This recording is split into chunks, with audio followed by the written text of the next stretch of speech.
Time for another board game review, and this time we have the game Lands of Galzyr. This was sent to me by Snowdale Design, and is designed by Isami Laxo and Seppo Kukasarvi. Sorry if I said your names wrong, which I certainly did. Lands of Galzyr is a story-driven adventure board game set in an open and immersive game world. As a fame-seeking adventurer, you experience new branching stories, memorable characters, challenges, and exciting surprises each time you play. In the game, your actions have consequences, both immediate and far-reaching, leading to compelling gameplay. This is true between games as well, as each game picks up where the previous one left off, thanks to a clever saving mechanism. Despite that, you don't need the same group each time. Lands of Galzyr is a continuous adventure you can play as many times as you want, rather than a set campaign. Let me show you how to play. So in Lands of Galzyr, you are an adventurer, and you are trying to complete quests and get stuff and get prestige. There are 6 different skills in the game. You use these to try to overcome challenges, and you can have a total of 4 of these skill marks on your card.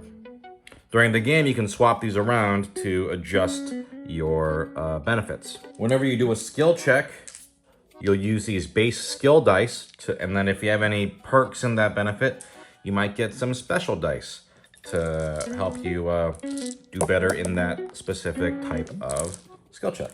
Now this game features a very detailed organization system with its cards.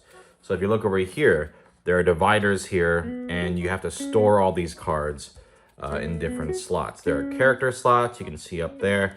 There's like a global slot, a vault, and a bunch of numbered slots. The reason why this is so important is this is a game that you can actually save your progress at the end so that you keep whatever has happened in the game. There are quests you can pick up, like this one is if you go to Chabar, an inquisitive but an inconspicuous person needed. Contact the Sawmill headquarters for more information. I'm not going to show too many of these because it is stuff that you kind of want to keep, you know, a surprise for when you play the game. But if we look at this, for example, it'll tell you sort of a little story blurb here, and it'll also tell you, you know, what you need to do. So for this one, you need to go to Yezden and visit a farm. Stuff here is what you will read from the app. You can pick up and also abandon quests during your turn as long as you're not in the middle of a scene. To pick up a quest, you have to be there. So like if I wanted to go to the one in Maratu, I could pick up that quest, get the quest card into my hand. You can have a maximum of 3 quest cards. If you ever have 4 or more, you must abandon them. And there are also effects that happen if you abandon them. In this case, it's just you place it up on the notice board, but yeah. And if somebody takes a quest, you can see that there are 3 over here. You immediately fill them up to 3. Item cards will give you different effects. This tells you the gold value. We got some tags for certain keywords and also effects. So like this periscope here is good for spying. You can use it to sneak, get 1 star and reroll up to 1 die, or observe, reroll up to 2 dice.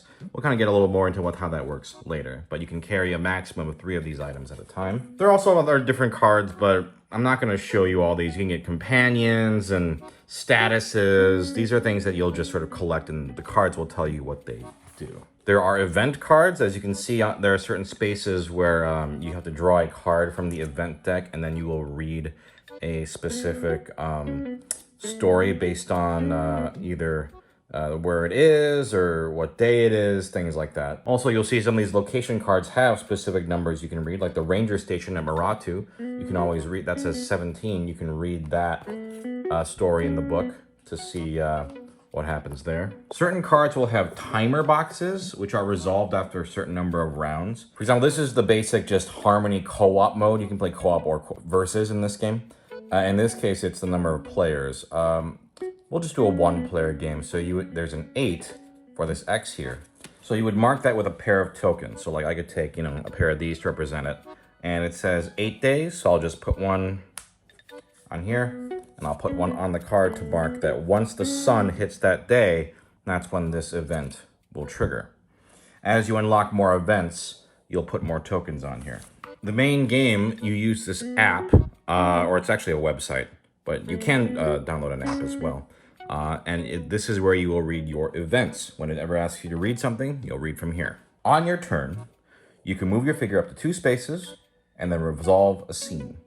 So let's say, for example, I decide to resolve this ranger station. So I would input number 17, Oops, number 17. And it will have a little story thing. You can have it, I think, read out loud. Yeah, there is a speech synthesizer. I haven't really used it too much, but here you can see there is a story here. I'm not going to read this whole thing, but it will give you a sort of choose your own adventure choice. In this case, it's force rotten wall pieces off, which is an easy difficulty, or visit the inn. If you're the player currently taking a turn, you are the active player. And if you are in the middle of a scene, you have to finish the scene. But if you're not doing a scene, you can do things like trade with other players. If you're on the same space as another player, you can trade, exchange gold and items. You can also pick up quests like this one to add to your quest list. So if I visit the inn, the smell of a home-cooked meal and sounds of merriment inside the inn tempt you enough to head inside. And you'll continue, and you'll see, like, does the library have card 285 available? If it does, you would click yes, and more things have it. I'm not going to go into too much detail because a lot of this should be a surprise, but you have different options you can do. You can play darts, you can pay the actor for his performance, or help out in the kitchen. If any card has a lightning bolt, like this starting quest here, then it is mandatory, and you have to choose it. So this one, the character Boomir has a starting quest called Buried Secrets. You would have to start your adventure and read that. If we picked an event, like let's say on your turn you did 1, 2, you would then draw the card. You would go, okay, that is a grassland space, and you would read number 248. Sometimes certain text will be in turquoise. I don't have any here, but that is secret text that the reader should only read. Obviously, that doesn't apply if you're playing solo.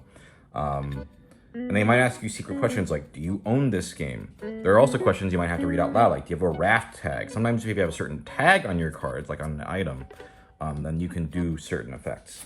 Looking at these choices here, this symbol means gold. So you need to pay that number of coins to choose that one.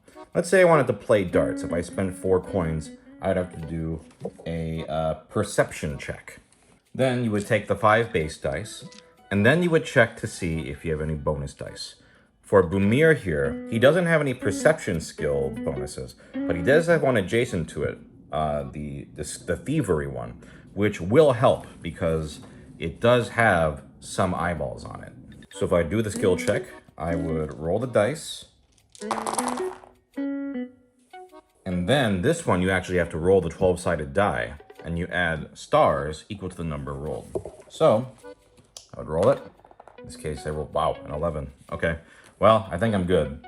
I do have one other eyeball, though, which helps because the best result is 12. So I would then click it, and some stuff happens. You'll get prestige, gold. I'm not going to read all this because avoiding spoilers.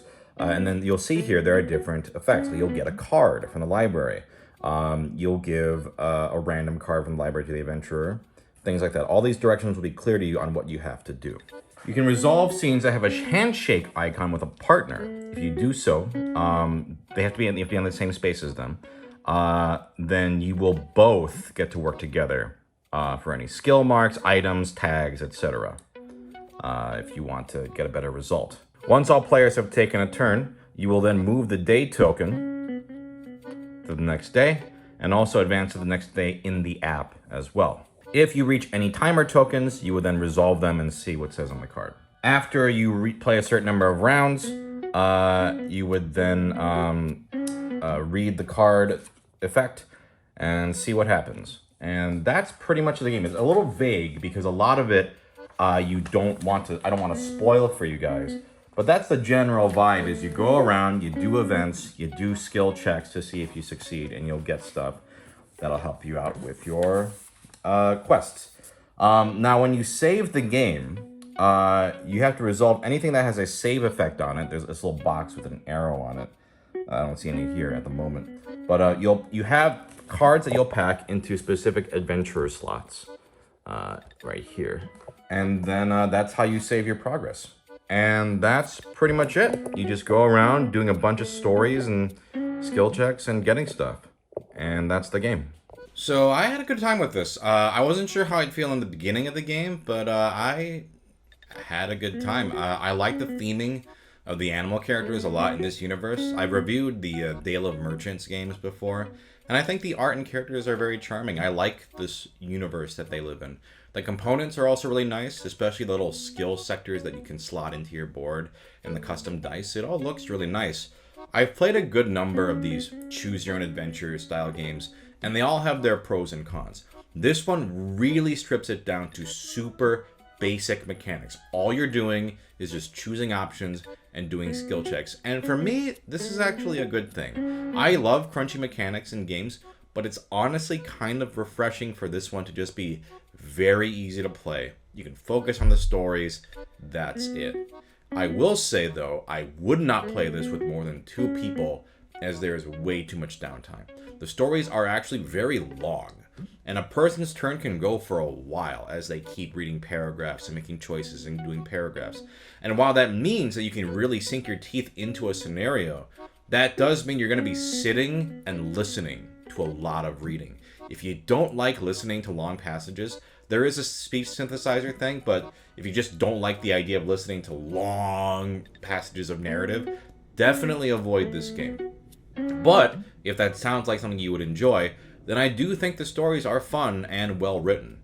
The saving mechanic is a pretty cool idea because you save your progress. It's cool that the next time you play, you get to keep all the progress you made in the game and their stories and quests. This is definitely a game about vibes. Like, technically, yes, you can compete, but I often find with this type of game, I'm less concerned about winning. Like, I don't really care about getting the most points. I'm just more interested in unlocking and discovering new quest lines and new things and new adventures. With the saving, in practice, it can be a little finicky setting up the game. It's not bad. And it works, like, for what you need. There's a lot of, like, make sure this is in this file cabinet and this thing.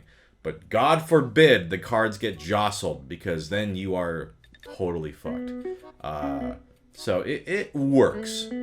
Do I think it's like a revolutionary saving mechanic? No, it can be a little unreliable. But as long as you are well organized, it works. Now, if you want a game that keeps the mechanics super light, but does not skimp on the writing, then I recommend this one. The gameplay is nothing to write home about. In fact, some people will be like, is there even gameplay? There is. You're just, rolling dice and seeing what happens. But for me, I think in this case, the simplicity is a strength for this game. I think it's a very accessible game, so like anyone can play it, even like kids. And I think that's a good thing. So if that's something that you think you would enjoy, more storytelling than crunchy mechanics, I think this one was fun.